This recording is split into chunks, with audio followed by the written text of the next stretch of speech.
I'm all about what's practical. But I think the relationship changes when you're sharing everything. It may tilt the relationship a little bit. How does it change? I want to know, how does it change? Do you stop respecting him as a man? No, it's not about respect. I just feel like when you, as a woman, when you're carrying a lot of the financial burden or half of the financial burden, you're going to have half of the financial burden type of mentality and issues and mindsets and things like that. It's not about respect. You know, we all end up going to work and doing the same thing. I think a lot of the behavior that the red pill community or even just regular men want comes from a woman having less responsibility. All that stuff that they want. Okay, fine, Rainbow, you're done. They want a woman who's relaxed and chill and all this type of other stuff. When you're going to work and you got deadlines and stuff like that, and on top of that you got kids, I mean, you're just not going to get that that passive energy all the time. So it's a give and take. So everybody can choose what they want. Wait, passive energy? What passive energy are you talking about? I just want to flesh this out. Mm-hmm. The relaxed energy, the feminine energy, whatever you guys say. I'm just getting friendliness, agreement. You're not gonna be agreeing if the money ain't moneying. This is where I wanted to go, Sean. This is where I wanted to go. This is exactly why we have issues. Your respect is dependent, and that's why I say respect. Your respect of you now showing your passivity is dependent upon me making sure that I pay majority of the bills. When I do that, you can then relax, right? What if I'm under stress due to the financial constraint? Because I'm talking in the respect of not like this is why the red pill community, forget them, but this is why these conversations always go kind of, I won't even say left, but I think the nuances happen, right? This is why the statistics come out all the time. The only top percent are 10% of those kind of people that earn over six figures. The rest of us are normal human beings. Most people do not earn enough to pay your bills and pay my bills. So if we're really only and this is why I'll say this, those men too who are paying half and you don't want to know how to do chores, we got problems with you, because I don't understand that mentality either. How children are only left to your wife and she's going to work at the same time and you don't want to do children runs and stuff like that. You're mad, yeah? You're asking for a robot. I'm not about that life either.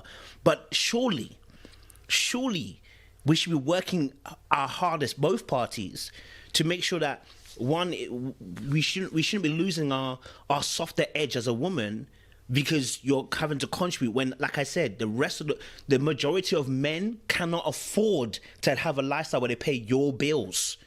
There's only 10% who earn over six figures. Only 10%.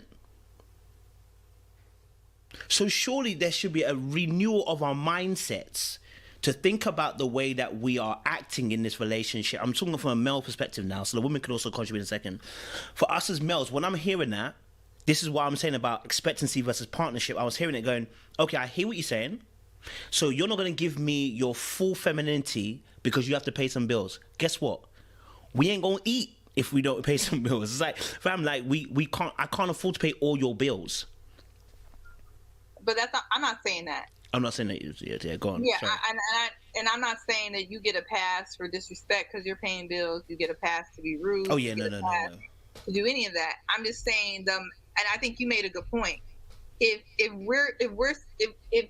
our incomes require us to do what is required, then what is required has to be done.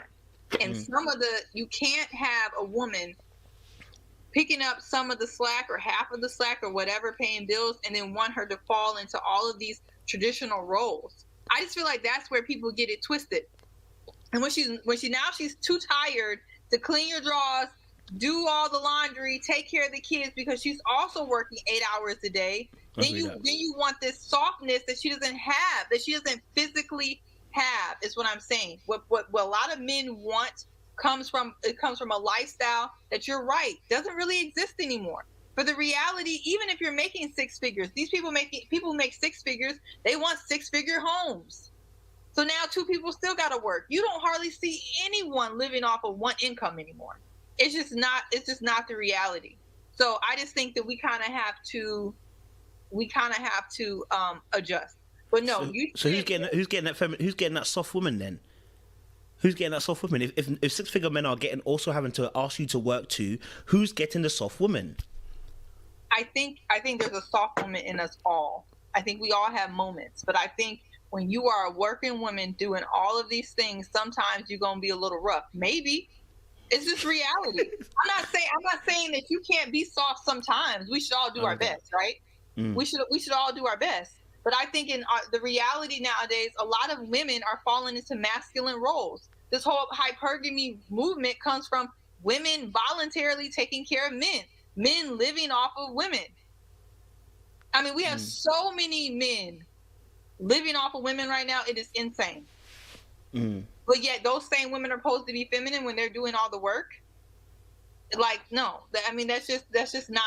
But that's not the example I gave. I just think like Seaway and the part where I'm hearing from Kojo, it's not about the 50-50 or any aspect of the finances, but your femininity and who you are as a person should not be contingent on financial circumstances in your household. If you are an agreeable person, if you love your husband, if you respect him, if you desire him, that should be consistent and throughout.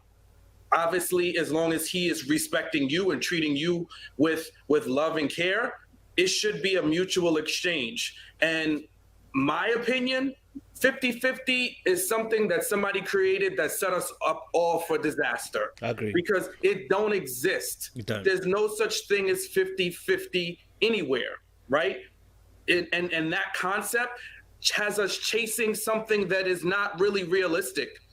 It's very abnormal for two people to make the same thing, right? It's abnormal. Does it happen? Sure. There's a one-legged giraffe running around in the Serengeti. I'm sure about it. But is that the norm? No. The norm is that somebody makes more than the other. As times have changed, yeah, there are more women that make more than their men, or women are making more nowadays. I get that. For me and mine, it wasn't about that. It was about what's for the greater good of my household. When I was married, it was about what's going to take care of our household, right? What's going to be for the greater good, whether it's for savings, for taking care of our home, who's keeping a reserve fund so that when something goes wrong in the house, which it inevitably will, how are we taking care of that? How is our future set up? Do we have savings? You know, like it's more complicated than that. And we get so fixed on a 50-50, where you're not going to move. You're just going to be stuck at that point because life is ever evolving. And some things might be 100% on one partner and 0% on the other. In some instances, that's finances. Some of my friends now, they didn't start out that way, but the wife stays at home and the husband works. And they do just well. And they have figured it out, right? Whether it's advancing in their careers, doing whatever they needed to do in order to sustain that household. But in other aspects, there's other things. Some situations both are working, but in other aspects of the home, whoever does one thing better owns it. We get so caught up on this, and this is why marriages are failing, because I'm chasing an ideal that's not necessarily, who told you that's the right thing? Like, who told you 50-50 is perfect and is going to be the key to your happiness? I just think, like, let's get over that and let's focus on the marriage. Let's focus on each other. Let's focus on doing things so that we're not a Mirla or a Gil where we are betraying our partner or we're not moving forward, right? Those are the things that are more substantive. This 50-50 nonsense is just going to be cause for contention. Nobody's going to agree.